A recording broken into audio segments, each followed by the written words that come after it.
Beleza, pessoal.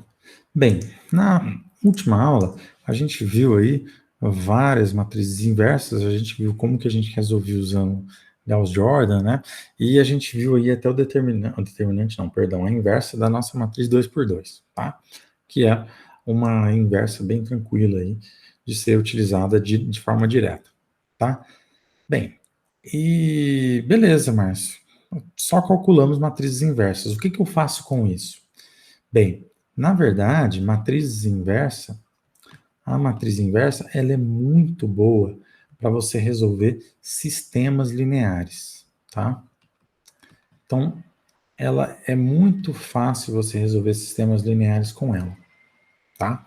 Então, se eu tenho aqui um sistema A vezes X igual a B, uma das operações que você pode fazer é, por exemplo, multiplicar todo esse sistema por A menos 1, e aqui eu vou multiplicar como a multiplicação de matrizes, ela, ela não é comutativa, né? Então eu vou multiplicar esse A menos 1 pela esquerda. Olha só o que vai acontecer. Eu vou ficar com A menos 1 vezes A vezes X igual a menos 1 vezes B. Ok? Bem, pessoal, só que quanto que é A menos 1 vezes A? Isso daqui é a própria identidade. Então, eu tenho identidade vezes X igual a menos 1 vezes B. Então, bem, identidade vezes qualquer coisa, eu tenho x. Isso, então, é igual a menos 1 vezes b. Perfeito. Então, o que eu acabei de fazer aqui agora? Acabei de resolver um sistema linear. Ok? Então, eu tenho aqui a resolução de um sistema linear usando matrizes inversas. Ah, professor, será? Bem, vamos pegar como exemplo aquele problema que a gente já trabalhou com ele, tá? Eu tenho a minha matriz, a clássica matriz A, que ela é igual a 0, 1, 1, 2, 3, menos 1. Eu tinha 1, 0, 1. Multiplicava aqui pelo vetor x1, x2 e x3. E eu tinha como resultado que era o vetor, né? Menos 1, 3 e 0. Beleza? Bem, pessoal, a gente já calculou a inversa desse cara. Eu vou até puxar isso das aulas anteriores, tá? Então, eu já tinha a inversa desse cara. Tá? A inversa desse cara está aqui. Lembrando, dessa matriz a gente já conhece tudo, né? Já sabe que o determinante é menos 6, a gente já sabe que a resolução desse sistema era 1, 0 e menos 1, tá?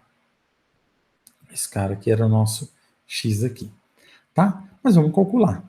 Então, dado esse sistema, o que a gente tem aqui é o seguinte, que x1, x2, x3, que é a minha solução, ele vai ser igual a essa matriz aqui,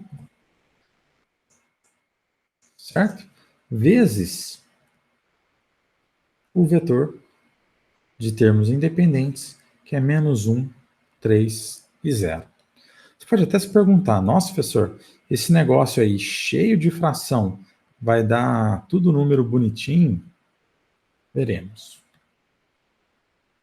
Então tá, vamos fazer essa conta?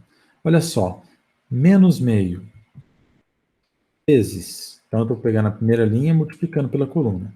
Menos meio vezes menos 1 vai dar mais meio. Dá meio. 1 sexto vezes 3 vai dar 3 sextos, que é meio. Né?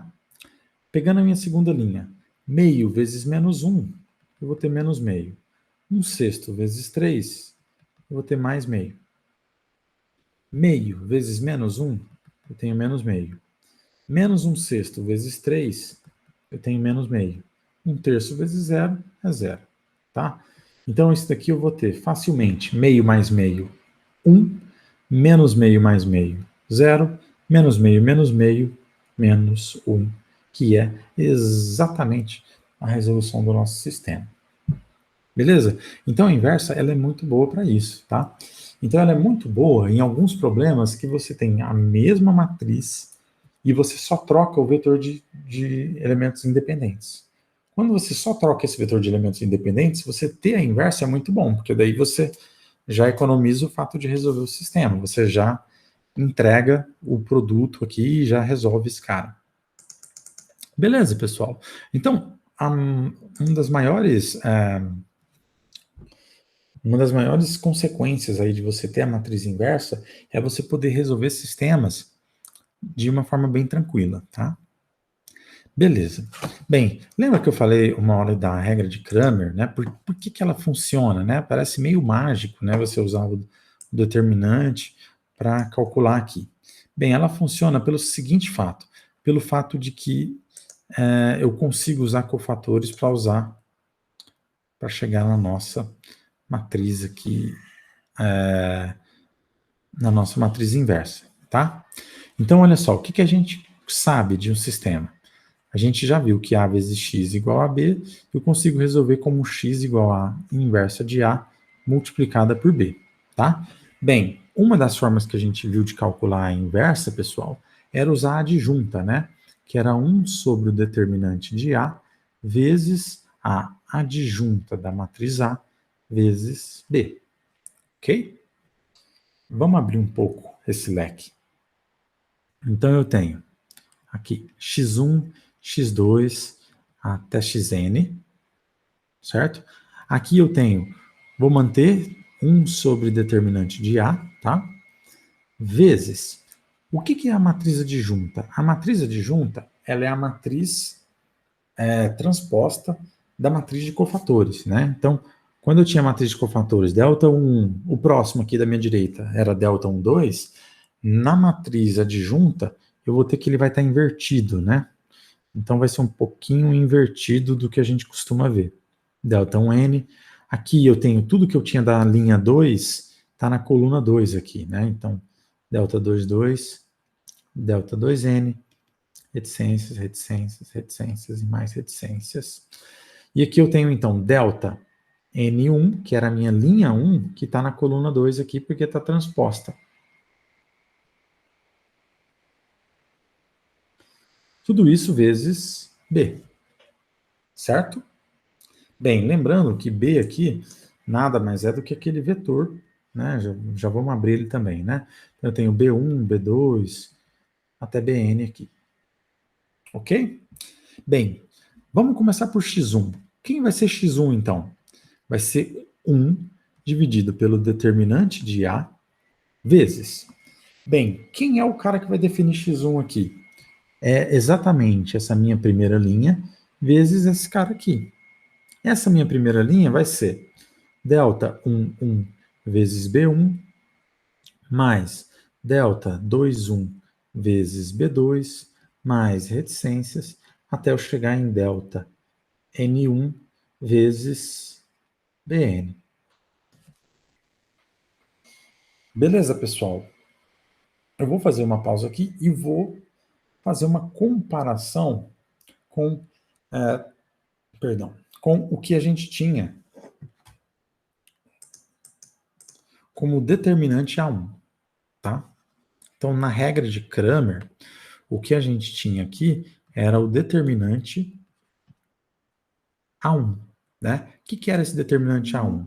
Eu calculava o determinante da minha matriz com B1, B2, a minha coluna B na minha primeira coluna, ao invés da minha matriz, tá? Então aqui eu tinha A1, 2, A da linha 1, coluna 2 aqui, A da linha 1, coluna 1, né? Reticências, A da linha...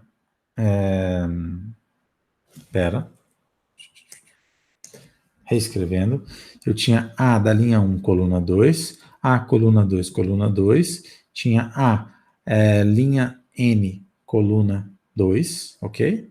E assim sucessivamente, até chegar no restante da minha matriz, né? Então aqui eu tinha linha 1, coluna N, linha 2, coluna N, reticências, linha N, coluna N, ok? Então eu tinha que calcular esse determinante aí, tá? Deixa eu baixar ele um pouquinho aqui, pronto. Beleza, pessoal? E pelo desenvolvimento de Laplace, eu poderia escolher uma coluna para resolver isso, não podia? Então, vou escolher essa coluna aqui. O que é essa coluna aqui? Como que eu calculava esse determinante, então? Meu determinante de A1 seria o primeiro elemento, que é B1, vezes o cofator 1, mais B2 vezes o cofator 2, 1, né? Mais reticência, porque é linha 2, coluna 1. Mais, vou fazendo todos eles, até chegar no meu enésimo aqui, que é Bn vezes delta N1, que é o delta da linha N, coluna 1. Beleza, pessoal? Bem, olha o valor dessa soma. Olha o valor que foi obtido aqui. Esses dois são o mesmo. Então, o que ele acabou de dizer aqui agora era que x1 é o determinante de A1, que a gente tinha montado, dividido por determinante de A. Beleza? E esse é o motivo de Cramer funcionar. A regra de Cramer só funciona porque a gente pode pensar na inversa como uma adjunta e tudo mais, e aí a gente acaba chegando nessa fórmula aqui, tá? Claro, eu fiz isso só para o x1. Se você fizer para os outros, você vai ter o mesmo resultado. Por isso que a regra de Cramer funciona para qualquer dessas variáveis xj, eu vou ter o determinante de AJ, quando eu substituo a minha coluna pela jésima coluna, dividido pelo determinante de A.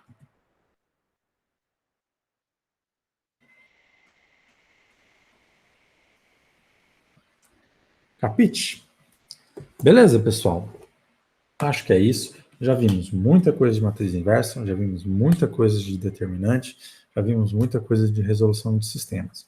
Isso daqui, essa última aula, fecha toda essa parte de matrizes e sistemas, determinantes e inversos, beleza?